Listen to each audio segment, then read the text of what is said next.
Hello and welcome to another episode of Be the Love to Awaken Our Souls. Thank you again so much for tuning in this week. I'm Stacy Musial. And I am Brenda Carey with our special guest, Dr. Varun Gandhi. We are your co-hosts and souls on the journey, and we are on a mission to raise the consciousness of humans and the planet, and we need your help.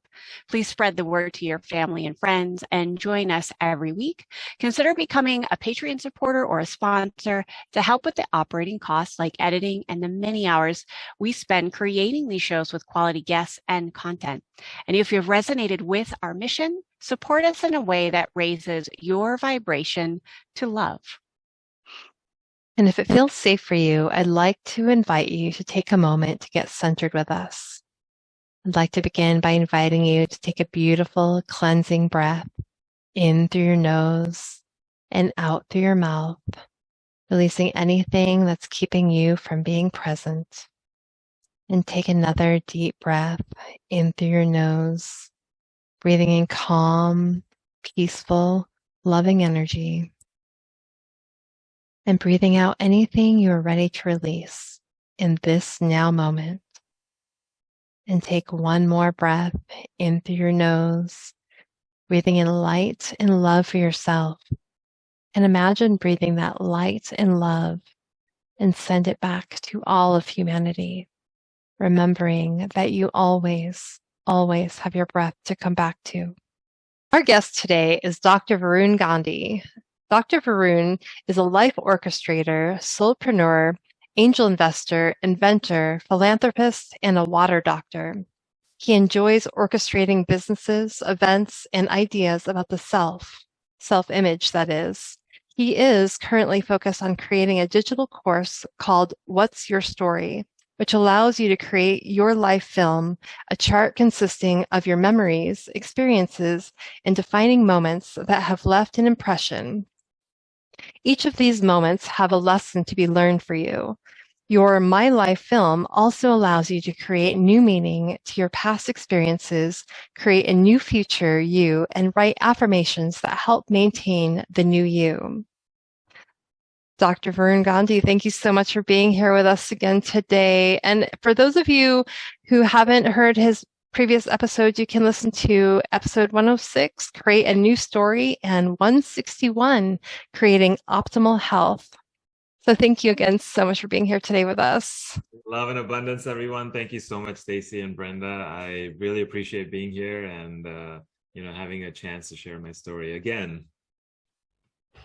Before we get started, I really quickly want to invite everyone. I want to do this water ritual that I kind of started doing, and essentially I want to remind people to drink more water because I think we don't drink enough water for us, and because of that our health is deteriorating, and I'll talk more about that in our next interview about hydration. But I want to invite everyone to pick up their water bottles and let's all take a sip of water together.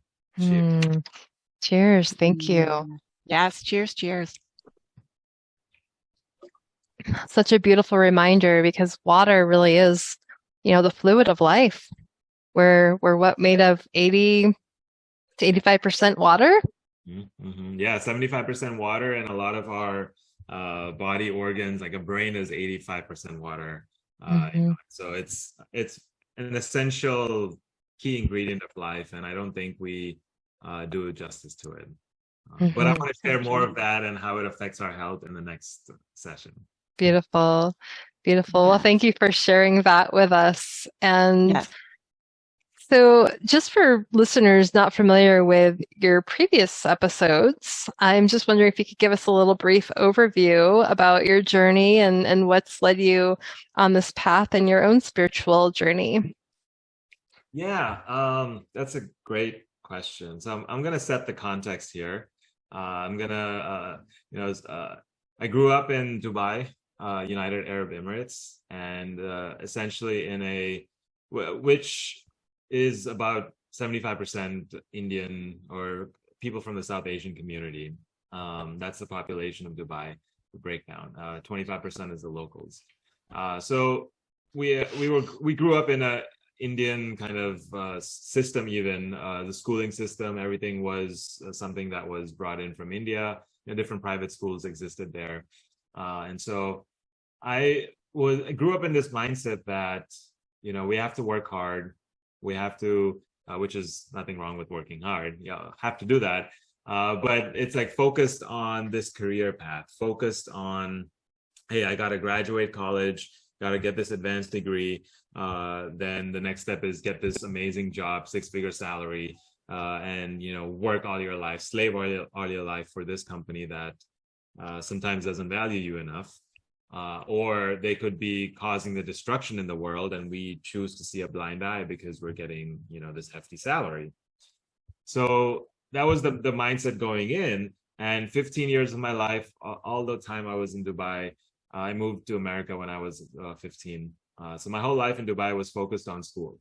I played some sports here and there, and that was kind of the highlights of my life. But otherwise, it was books. Focus on books and memorize everything. And the style that I learned of learning was to memorize everything, because there's only certain textbooks that to use. Memorize the whole textbook, and whatever is you'll know everything that's on the test, because everything's going to come from that book. So I didn't have like critical, analytical, that thinking, that wasn't there. It's just memorize, whatever, just memorize. Let's not try to make sense of it. So that was the style of learning in Dubai. And now I move here, and I come into high school, junior year, and I was totally lost. This was 2 months before 9/11. I started my school 1 month before 9/11. That was my first time ever attending high school in America. Now, coming into your junior year in the middle of high school, cliques have already been formed. People already are in their groups, so they're not really welcoming to an outsider who doesn't look like them, who doesn't speak English the same accent as them. I had a really, really thick Indian accent when I first moved here, so I was very lonely. I felt, like I didn't belong here, especially the first, I'd say about 3 months. I'd wake up in the morning, at least for the first month or so of going to high school, and just with tears in my eyes, like I didn't want to go to school. And so I just cry, moan, groan, and do whatever, come up with excuses that why I didn't want to go to school, and didn't want to sit on the bus. But my mom would always, she had this one piece of, like, one thing that she told me is like, just go for today. Just go today, tomorrow it'll get better, And that kind of got me in this, like, hey, let me just, go through today, see how it unfolds, and, let's see how it goes. So I just took that every day. Said, okay, let's just go today. Let's just go today. And every day, slowly and slowly, it got better and better and better, because I started making friends. I had someone to eat lunch with. I didn't feel like I didn't belong. That feeling kind of subsided over time. Well, but I was still focused on that career. Let me just study. The level of education in America, especially in high school, compared to that where I was in Dubai and the Indian education system, is totally different. The AP classes over here, which only a few students study, everyone is doing that over there. So calculus is, AP calculus, AP math over here in 11th grade is what we do over there in 11th grade. But not everyone does it over here. So when I entered, I started off at the very bottom. I was in this class called trigonometry and algebra. And I was so advanced in that class that a couple of times when the teacher was absent, we would have a sub in there, but I was in charge of teaching the class. Or if there were any questions on the homework, on the assignment, they would come to me. And I'm not bragging here, but I think I ended up graduating that, or leaving that class with more than 100, at the end of the semester, because I'd done that in like 5th, 6th grade over there, and so it was just ingrained in me. Well, and so slowly I realized, like, hey, I'm starting to like it here, but I need to challenge myself. And so I started taking some more AP classes, and then I graduated, went to college. And now I'm in college, totally lost, didn't know what I wanted to do, what I wanted to focus on. My parents and my dad and his my grandfather and my great-grandfather all have been in one line of engineering called civil engineering. So that was always an option. But I said, you know what, I want to do something different. But I didn't know what that was. So I applied, got into college as undecided engineering. There was this category for people like me who didn't know what they wanted to do. So I got in, and then I started looking at different areas. And so one field I looked at was biomedical engineering, but that was kind of a new and upcoming field. So eventually I ended up in civil engineering, like my ancestors. And so I graduated with undergrad in that, and then I took up an internship in between my undergrad and master's. I already signed up to do a master's, which is a 2-year program in civil and environmental engineering. Well, during this internship, I worked at a company, sitting at a desk, looking at Excel files. There were a couple of projects where I had to go out into the field. So I got experience of, what it's like to be out there and actually apply some of the engineering principles. But I felt too bottled in. I felt like this role that I was in, even though it was an internship, I didn't have a lot of responsibilities as someone who was an actual engineer, but I still felt like I didn't want to be here. So now I go back to college, start my master's, and within the first month or two, I'm like, see, that experience, internship, I didn't want to do that. So instead, I'm not going to graduate. I'm going to prolong my graduation, just stay in school longer. And so then I just switched over to a PhD program. And instead of being in school for maybe another year and a half, I was going to be in school for at least 4 to 5 years because I didn't want to go to that job. So now when I graduate, my PhD, so this was 5 years later, I have 3 degrees from the same college, and I started looking for jobs, going back to the same pattern, like, hey, let me just find something safe. And so I started looking for jobs, there was a project manager who was part of my PhD program. So he was working for a company and he had an opening. So essentially, I just basically took my PhD and applied all of that at that job. And it was the most natural fit because what the job was exactly related to what my PhD was. Usually, you don't get a lot of that because your PhD is so focused on one tiny topic, and the job could be a broader, field. But mine was exact fit. And so I took up this job. A year into it, everything was going well, getting paid well. I was enjoying life. There was a lot of, actually, this was a time when I was going through my suffering as well.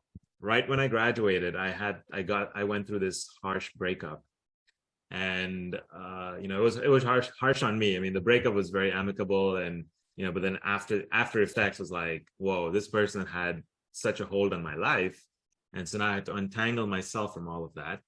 So when I moved to Idaho for this job that was perfect for me, I got into this kind of a self-destructive phase because I didn't want to deal with it. I was new in this city where I didn't know anyone. So I had all the time in the world to actually, sit down with my thoughts, sit down with my feelings and kind of work through it, and the reason for the breakup was 50% was me. So let me focus on that part, But instead, what I was focusing on was how she was wrong, how she did all this to me.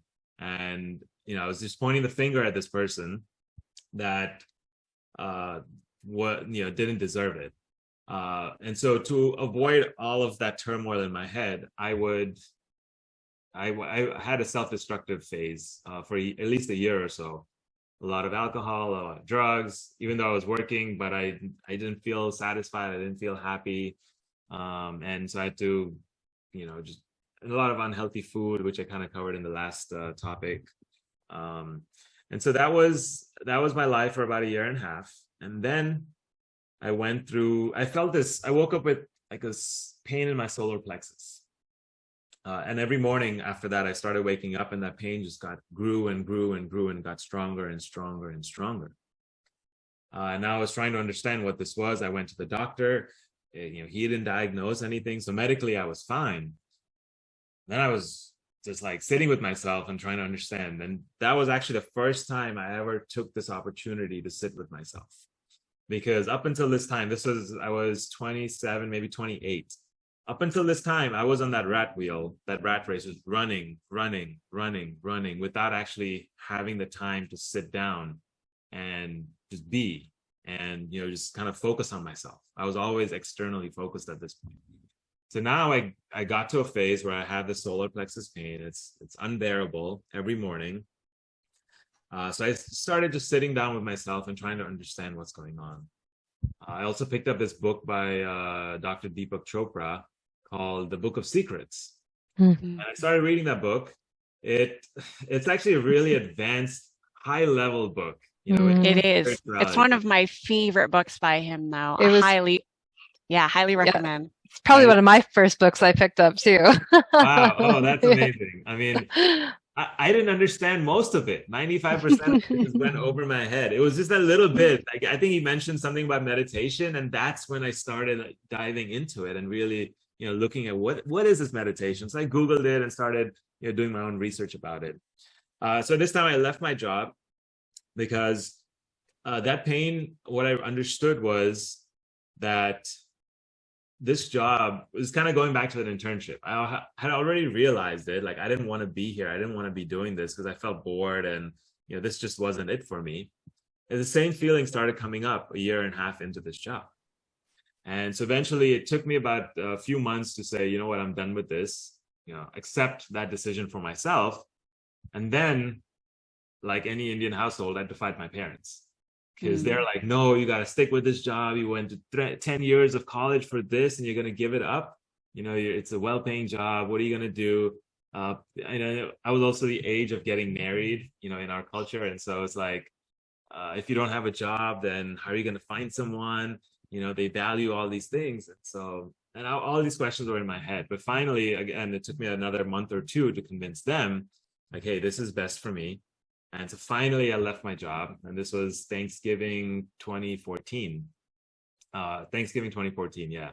And I left that job in Idaho, and I moved back home to Atlanta. This is where I graduated, and my whole life was there. My family was there. So I said, let me just go back. A lot of friends there. Now, all this while, I was exploring meditation. So when I moved into this new space, I said, this is the perfect time to set a ritual for meditation, for practice. And so I I wrote myself a journal just for the month to establish this practice, the first month. I said, okay, let me sit down 5 minutes and start meditating and write down what my experience was going into the meditation, my thoughts before the meditation, how I felt during the meditation. Were there any things that came up during the meditation? Any thoughts that I held on to, anything like that? And then how do I feel after the meditation? Right? And then time myself. How long did I actually last? Because initially I said, hey, I'm going to sit for 15 minutes. And then I realized I couldn't barely last for 2.5 minutes. Like initially, like that initial phase is rough with meditation. And it's bombarding. Like your thoughts are constantly going on. Like I didn't have that quiet phase in my life ever. And so, it felt like I was at the top of the ocean where the water is really turbulent, the cruise that's really turbulent. And so I felt like that's where I was. And then with meditation, with consistently keeping that practice over a long time, I finally felt like I was settling in, going deeper into that ocean and going into calmer waters, But that took 5 years of meditation or longer. I think you bring up a really, really important point, because most people quit. And I've done this, I admit. I started and stopped meditation and my yoga practice for, I don't know how many months, probably almost a year before I actually just said, okay, I'm going to stick with it. I'm going to make it more of like a curiosity practice. How long can I last before I get bombarded and the waves of emotion flood in? So yeah, that would definitely be my encouragement to listeners. Like if you're that person that's like, oh, I could just never meditate, and you give up, just encouragement to stick with it, because as you're saying, there are so many benefits. It's just getting through the really rough seas, I think, is the hardest part. I totally agree. And I have a couple pointers for that as well on how I went. Great. So this was my practice. I would set a 5-minute timer on my phone, because I realized number one distraction, after the thoughts in the head, the second distraction is the phone. And so I would set a 5-minute timer, put it to good use, and put it far away enough from me so I don't want to, just grab it. Right? So I put it far away on the other side of the room. and just sit down with my journal, start writing. This is the time I started. This is how I feel right now. And this is how long I'm going to last. That's my goal. I last or not, that's fine. First, I started off with 5 minutes, but I wouldn't even do that in the, I think, first 2-3 months. It took me a while to build up to 5 minutes. Again, there were times like Brenda, you said you wanted to give up. I wanted to give up so many times.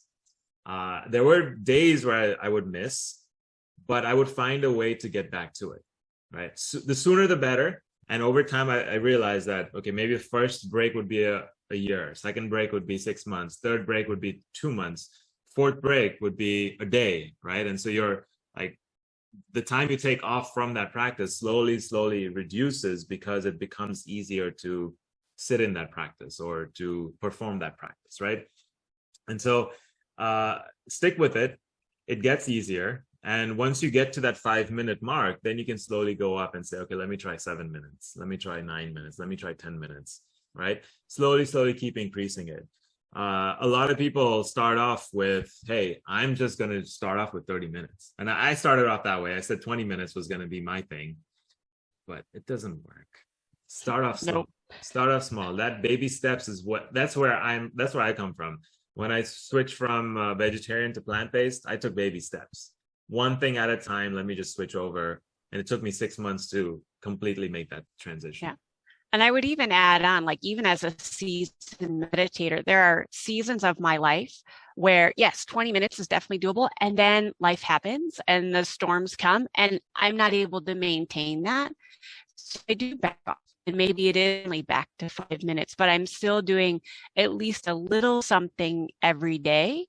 And then when I feel like I'm in a more solid place, then I bump it back up.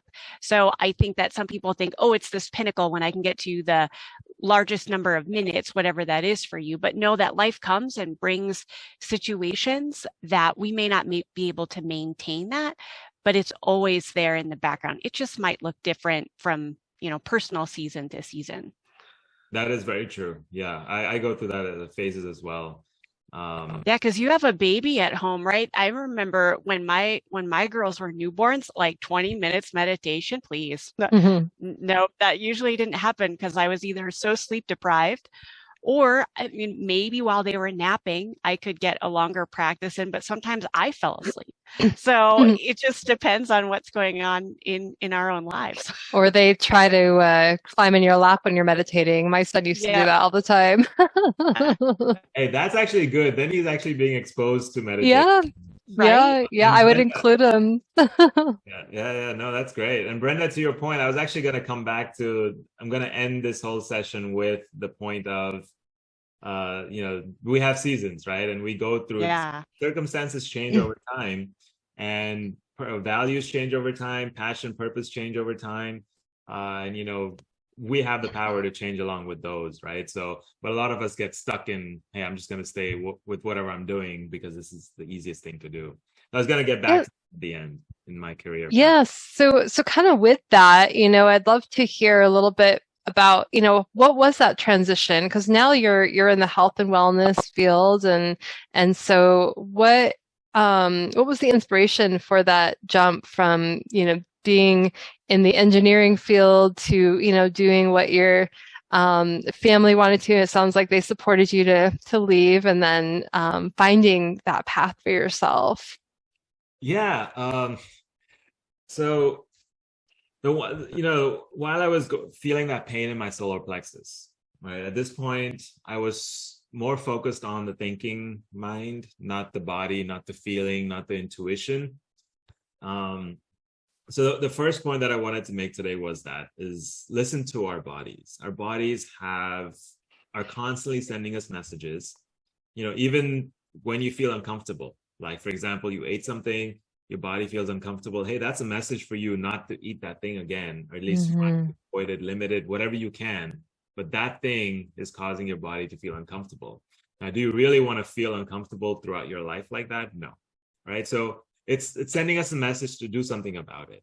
Now, that was a message that it took me a few months to actually pay attention to, hone into, to really, and I feel like since that experience, I've started starting to do it more often, where I would pay attention to my body. What is my body telling me? And sometimes I don't listen to it right away. The message doesn't come right away for me. So it takes me a week, 2 weeks, 3 weeks to continuously honing in on it and, kind of understanding what direction I want to go in my career path. So going back to my career path, so once I left that job, I moved back to Atlanta, moved in with a former roommate of mine who was also an entrepreneur. So him and I came up with this idea of, hey, we have experience in the field of education consulting.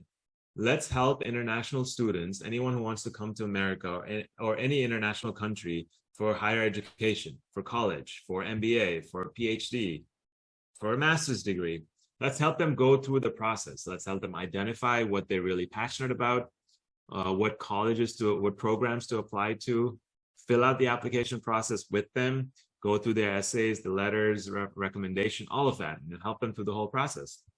And that was the most natural fit. So through that experience, now 28 years of my life, I was in engineering. I had no other experience whatsoever, no experience of running a business, no experience of marketing, no experience of anything else. It was just focused on engineering and skills. So now I go start off this consulting startup, and I think I naturally gravitated towards marketing. So I was constantly thinking about, okay, how can we grow this? How can we have this process, we have the system set up. What can I do to take this to the next level? And so this is where I started teaching myself, because I had no experience with marketing. I didn't know what that was. But this is where I started teaching myself tactics. Now, this is 2015, and blogging was huge. So I got into the whole blogging world. I started creating a whole content plan, putting together, Facebook was big at that time as well. So putting together a digital media plan, all of this. And I did it by reading blogs, by watching videos, by teaching myself. I didn't go to college for it. I didn't have a degree in it. I didn't have a certification in it. And I feel like, and this is one of the things that I've learned through my 38 years of existence, is that if we want to learn something and we have something driving us, no matter what, we can pick up that information and find ways to apply it. What do you think? I'm just curious, like, as far as like that drive, like what, would you, and when I hear that, I think soul, I think, purpose, like there's a higher something driving. And I'm just curious, like what that might have been for you. Yeah, I think that's what it is. It's like my heart was singing every time I was, helping someone promote their stuff, right? I didn't realize it. This whole time I was like, oh no, I want to do something for myself. Like I want to create my own brand, my own thing. But I said, at some point I thought, like a couple of years ago, I thought, you know what? There are so many amazing soulpreneurs out there. People who have meditations, the yoga teachers, they are healers, podcasters like you guys. I mean, there's so many great people out there who have their services, who want to heal the world, share these messages, constantly talking about it, right? And I thought, you know what? I think I have the skill of marketing, promoting, and there are these people out there who may lack the skill, but they're really amazing at whatever healing tactic they have, right? The healing modality. So why not help them? And that's where it started. I started putting all the pieces together. My whole journey has been of finding my passion, finding my purpose. What is that thing that I want to get into, right? And I'm starting to realize, and this is the revelations in the last year, a couple of years, is that marketing is that thing. So because every entrepreneurship, every startup that I've been in, I've always focused on the marketing aspect. How can I spread the word? Thinking about new tactics, right? Something innovative, creating, and there's a lot of creativity in marketing as well. And that's the other thing I like about it is I've realized that I'm a creative person. I've suppressed it for a lot of my life, but in the last 7-8 years, it's kind of flourishing more and more. And marketing has ultimate creativity. You have to come up with the idea, execute it. And then even the execution part is creating some digital product or something, content that you put out into this world. So that's where I started aligning the dots that, hey, marketing is where I'm at, and that's something that I'm good at, passionate about, I really care about it. Let me focus on this.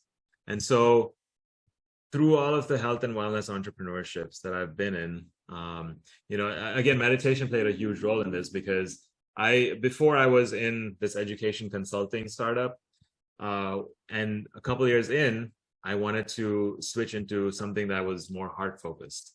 Because I picked up this meditation practice, I started realizing this is where I want to be at. So it's kind of fine tuning my radar and moving towards health and wellness. And that's when I got into this whole world of, hey, let me help Stacy's and Brenda's of the world. That's really beautiful. It sounds like you were able to not only, step into your alignment and like what felt good, but really also listen to that part of you that was leading the way, that the soul, being soul-led, being heart-led, and having a higher vision, higher purpose for your life. And so what was that like for you to really truly deepen that relationship with yourself and listen and let that part of you lead the way? Initially it was very new to me, because I am this left brain, the technical, looking at the details, that was my PhD, and that was my whole life for 28 years. Right. So when I was getting into intuition and the right brain creativity and all of that was so foreign to me. I remember back in Dubai when 7th, 8th, 9th grade, we had this class, art class. And, it was like once a month, I think. And we would go in that class, they'd give us, once a week. Right. And they would ask us to draw something, paint something, whatever the craft is, but create something. And I wouldn't want to do it. So I would have my mom do it. Last minute, I'd be like, oh, I have this assignment due today. I'm leaving for school in 10 minutes. Can you just put something together? So my mom would just draw something really quickly and just do it for me. Right. And that's how programmed I was in this left brain. Like, I just got to focus on studying and books and all of that, all this creative stuff that is not important for my life. Right. And so when I got out of the engineering field, this is when I began exploring and just being curious. Like you said earlier, curiosity is, I think you can do wonders with it. You learn anything you want to learn just by being curious. You can pick up any skill just by being curious. And that's what I've done so far. I mean, you look at my website and the list of skills that I picked up in the last 8-9 years, all around marketing. It's just phenomenal what you can do. Yeah. I love how you tied in the creative spirit of what would seem like marketing being more left brain, but how we can tie in both of those aspects. And you're able to do that. So I'm curious, what would you say to someone who is very left brain, who is very logical and analytical and wants data and doesn't care too much about the art class assignment? Like, what can help kind of cross those brain hemispheres over so we can, kind of get ourselves out of our own way, that rational mind that wants answers, that wants an exact plan, and we can allow spirit to lead? What are either some practices or tools that you use to kind of help cross those two brain hemispheres? I'd say the thing that helped me was meditation. Yeah. I think meditation has unraveled a lot for me. And it helped me create this space of emptiness. I think that's what one of the benefits of meditation is. When I get into my creative space, it's an initial space of emptiness. It's like an empty cup. Like, I'm holding this empty cup, and then whatever I want to be creative about is I start adding those thoughts to this cup, right? And that's what generates the creativity for me. So I think I would say finding a meditation, or it doesn't have to be meditation like in the traditional form. It could be any kind of like meditative practice. Maybe that's, for some, it's playing sports, right? They get into this zone, they get into this, hey, maybe that's their space of creation. But finding a way to get to that, right, where you're totally lost in whatever you're doing and you're not thinking about anything else, and you're literally just in the flow of things while you're creating something new. So finding a way to get to that space, because logical, analytical, I have friends that are very technical, right? Even right now, right? And they're constantly thinking, they're constantly analyzing, constantly just thoughts. Taking a pause from that. Meditation is another thing that helped me do that, is, hey, let me put a little bit of space between all of these thoughts and myself, because I'm not those thoughts. And when I started to do that more and more, I was able to get into that space of emptiness, get into that space of like being that empty cup, and then start filling it with all of the creative ideas and thoughts. Beautiful. Thank you. Thank you for sharing that. I would begin to wrap up. Yeah. Okay. Can Brenda, you're breaking up. So thank you so much for sharing that, Varun. I think that's such a beautiful, connection to the creativity and really getting our thoughts out of the way. And so, and getting ourselves out of the way and being able to just step into, letting go of that and creating space so we can create some of that creativity and flow in our lives as well. And so as we're starting to wrap up, I would like to invite you, tell our listeners where they can find you and what you're currently working on.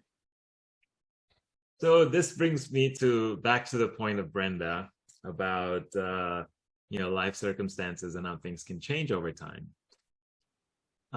So I've had this entrepreneurial spirit for the last about 7 years, and then it's coming out more and more. So this year, I had this idea of putting together a juice bar.